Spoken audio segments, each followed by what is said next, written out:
Hi there guys, good morning from Dhaka, Bangladesh. Welcome back to the channel. Today I'll be doing a couple of videos. First video I'm going to do fragrance from House of Hermes after quite some time. This is going to be a flanker of a perfume, which was kind of like a love it or hate it kind of fragrance for me. So I tried to like it. It was okay. It was unique enough, which was called H24, but I sold it off because ultimately I could not really get a wearing out of it. Something about that fragrance really got me like, make me feel like it's off-putting. And then, I'll tell you the story. But today I have a review of the flanker, which is called H24 EDP, Eau de Parfum. Okay. And there's one more release. This is a 2022 release, if I am not mistaken. Then they release herbs, some things. I forgot the name exactly. Herbs, H24 herbs, vines. I don't know. I don't remember. Okay. So anyway, just turned midnight. I'm going to be doing the review. And this is more of an initial impression, but I have plenty to say about this fragrance because I got a couple of days to spend with it.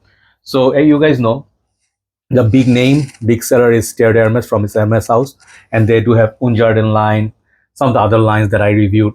Hermes I did cover, few. Okay, so they have the Marvelous, that line as well. So anyway, so this fragrance, before I start the review, I wanted to buy a tester unit of this 100 ml. I saw it in one of our shops, and then I went to the shop next day. It got sold out. Someone took it. And then I was a bit sad because the day before I sniffed it from the atomizer, I really liked it. So they had an intact bottle of this. I thought it's 200 ml, but no, it's a 175 ml. And it is a shop called Perfume Center. So I told the brother over there, he's like, you can take it. It's expensive than the 100 ml tester, obviously, but it's a good deal. So I'm like, okay. So bigger the bottle you buy, it's a better value. You guys always know that. But to my surprise, why not 200 ml? Anyway, so big intro. Here's the box. Okay, I got it. Thank you, Perfume Center. And this is, I think, refillable. Not much to see here. It's a green ash combo. Looks nice. Minimalist. Okay. And the bottle is really like a massive tank. It's the same size as the 200 ml. I think even bigger, on exact same. Okay, height wise, but this one contains 175 ml. This is 200 ml. So it says H24. Where is the EDP written? And I didn't check out the bottle all that well. Anyway, so this is just a bit darker hue rather than the previous. Oh, the juice color is a bit darker, not the bottle. Previous one, H24, was more of a transparent bottle. You can see the shape of the bottle is like this. Okay. All right. It's a unique shape. And then up there, just like their previous, like Terre d'Hermes bottle, they also kept it. But I'm just glad they started putting caps. Okay. Because Hermes fragrances, those atomizers, that screw on, screw off. Like these bottles, I'm not very big fan of. This one just like not that great. Okay, and sometimes it lose grip, it just falls. Okay, so the cap is nice. Atomizer is a massive atomizer. Okay, this fragrance has like sprinkler, like car wash sprinkler. Okay, so dry down is there after 5 hours or so. Just showing you, like showing off. Like look at that. It's like a cloud. It's like literally like sometimes what it reminds me of. Sometimes on the field, sometimes you have to do fertilizing or something, or just seed spreading or something, or maybe something to put medicine over the crops so that there's no mosquito, or like not mosquito, the insects, so they do it over the field with a nice little, little planes. So this one reminds me of those like sprinklers of that huge mist. You just literally need like 2 to 3. I actually love to bathe myself in it, and I'll let you know why. So as I was telling you, let's go one by one. The original one, I was heart attack every time I just put my hand and I just, I hit something. Last time a bottle fell and broke. So this one, H24, was one of my unique perfumes. I did not bash it. I liked it. I said it's unique. It appeared in many of my lists, but something in it, again, I will say, it was off-putting for me. It's like, something's not working. Is the grapefruit? What is that? Then one fine day, I was talking to one of our community members and big reviewers, Perfume Guru Nikhil Bhai, over the phone. We talked for hours. And he said, you didn't like it. I'm like, didn't work for me. He liked it more. And he said, it's the rhubarb. And there was, I'm not sure if there's any mention of rhubarb, but that guy, Nikhil Bhai from India, he is a master. He can sniff perfumes. I can tell every single note. He's the one of the rarest guys who can do that.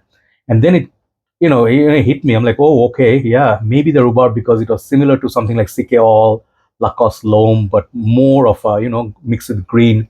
So this thing, it's more upgrade version of that. So I thought like I'll give it a second chance, the EDP, because I heard it's more mature, it's more complex, and then they use oak moss, something green, and then it's less sparkly, you know, a little bit more dark green, spicy take. So let me tell you the notes. These are oak moss, clary sage, I don't know, Carlin, or what's that? I mean, oh my God, that's dangerous. Clareni. Okay, I don't know what that is, honestly speaking. Maybe an herbaceous note or floral. Then Narcissus, Brazilian rosewood. So it, from that, you know, description, you can tell it's more of herbaceous green perfume. But that oak moss is interesting because oak moss is not allowed to be used in perfumery anymore, at least in the States or America, all over America. This thing, I'm not sure if they're using the real thing because it does not really get me nose blind. So I'm guessing they're using a synthetic compound that is similar to oak moss. But I will tell you first thing. Let's talk about the stuff maybe not favorable in this perfume. Then we'll talk about the positives. First thing I'll tell you, this is again, it's derived from the original. Okay, so whatever you're gonna get, the dry down, it's more closer to the OG. Definitely, it's derived from there, but it's not again for like beginners or people. I cannot suggest them like this is a blind buy sort of fragrance. Okay, it is one of those again like those kind of fragrances you're going to have to try, test, get a sample, decant, whatever, and you try it over the period, and you have to give this time. Okay, Hermes, that tiered Hermes, you know, just now I showed you, that took me 3-4 years to understand. So Hermes is not easy. Hermes house is the making fragrances like Guerlain, Hermes. So basically, hold on, man, the season of bugs and stuff. Anyway, sorry about this. So basically, you know, this kind of fragrances, Hermes's quality is like Hermes, Cartier, and then what else? House. Like these houses, you really have to give them time. It's not easy to adopt them. They are not really any easy way to say this, but these are houses I would not blind buy. Okay, so you have to give it time. You have to see the dry down. You have to see the different temperature. You have to see different occasion, different mood, weekend, weekday, day or night, rain or not, what's like in the warm weather, cold weather, everything, testing everything. Then you know for yourself if you're gonna like this or not. To me, this fragrance is very mature, very green, very soapy, very forest-like, and not because of the oak moss I'm saying it. When I smell it, initial blast, there is no mention of citruses, but I do pick up certain kind of like a, not pickle, but it's like a green citrus aroma in the opening, which is very nice. And this fragrance is strong. It's like you're taking a soap, not with Irish Spring soap, but it's kind of those soaps, you know, like you body soaps or, you know, liquid hand soap. Sometimes they have that feel that you want to take shower with the cold running water in the nature. You know, this is what it feels like: invigorating, fresh, herbaceous, like a spring feel. This is an ideal spring perfume if you like Hermes Haute Refresh like that, but it's more dense with that green. And this fragrance, you know, I told you, you don't have to overspray. This has very good longevity, but I think the ideal weather would be fall, spring, like it's somewhere between the very hot, warmer months and then very cold winter months. It can, you can use this in winter. I think it's gonna be more fresh than like dense green, like, you know, Pakoraban Excess, or something like, if you like fragrance like Pakoraban Purom, those fragrances, even was that Jazz, Live Jazz, or Sar by Van Cleef and Arpels. This is in that family, in my humble opinion. So it's a manly fragrance. It's kind of like a Frank Sinatra sort of vibe, and it is, you know, like a timeless classic sort of DNA. But they definitely improved. They put layers above the original one, and they made it so much better. This is my humble opinion. I think guys like Sebastian Zara, they're gonna like this. People over 30, maybe they have a nose, you know, developed for a little bit more masculine, more complex perfume. This is for them. Okay, but it's not for beginners for sure. It gives that feel that sometimes maybe people feel like, oh, it's a green tea or something like herbaceous tea, you know, exotic tea. It also gives that vibe. So everything, you know, that woody dry down, that mossy green, soapy, and the dry down, very far dry down, is not as out there like the opening. The opening for me is the challenging part. Okay, so I love it so much. From the Atomizer, I loved it. I sort of like the original, but this one is so much better, so much better. I'll tell you one other example. You see me review one of the fragrance called YSL Myself EDP. It's right there. I like that a lot, really a lot. But a couple of days went by. Then I also wanted to get the other one, which is called Le Parfum. I also got that. So that's a bit more mature take on the EDP. I'll review that in a bit, like couple of days. But this is like that story. Okay, like Dior Homme versus Dior Intense. Both are good. Dior Homme Intense is just better. Okay. Or maybe you can say, what else? Um, could be some other examples like Fahrenheit. No, Fahrenheit is not an example. Like I can't remember at this point. Anyway, you get the idea, right? So this is a fragrance I would say is very nice, but it works for me because I'm gonna be 44 this year. For me, it works fine. This would be good, like where you wear Dior Eau Sauvage Parfum. I don't know where I kept my bottle. Sometimes I lose my bottles. Okay, it's somewhere there. I don't know.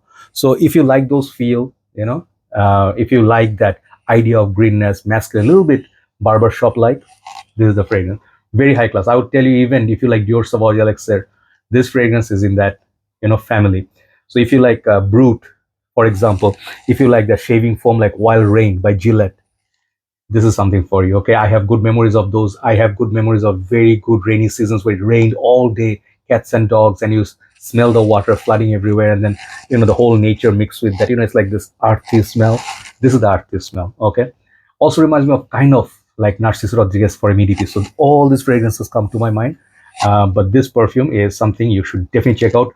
Much more interesting than many other mindless new designer releases. Just dumb. Okay, I'll just call them dumb. This fragrance is very well done. Okay, quality of this fragrance is nearly 10. Okay, nearly 10. I'll give this fragrance overall 9 out of 10. Performance is good. It projects very well for 1.5 hours. The fragrance smells rich. Nobody smells like you, because everybody's worrying, man, this is strong. Sorry. See the strength of this fragrance. You don't need to put a lot, but if you go out, maybe outdoors, maybe 5 sprays, but indoors, 2 to 3, good enough. So it is EDP strength, much stronger than the OG. I want to try the herbaceous one, the green one, but this fragrance is 9 out of 10. Okay, initial impression, definitely check it out. And I really am happy that I got a big bottle. If you're into decanting, if you want to make your fragrance, if you overspray, always buy a bigger bottle. It's not going to be necessarily cheaper than the 100 ml, but it's going to be better value, right? So do I like this over the Terre d'Hermes? Absolutely. This is much more interesting than this. This now is a little bit overplayed, that bitter orange, the vetiver, and then what else is the Isoe Super woodiness. So this is a good fragrance, but for me, this is better, much more, modern perfume. So there you go. Thank you so much for watching. Let's do another video, which is also going to be individual review. Take care.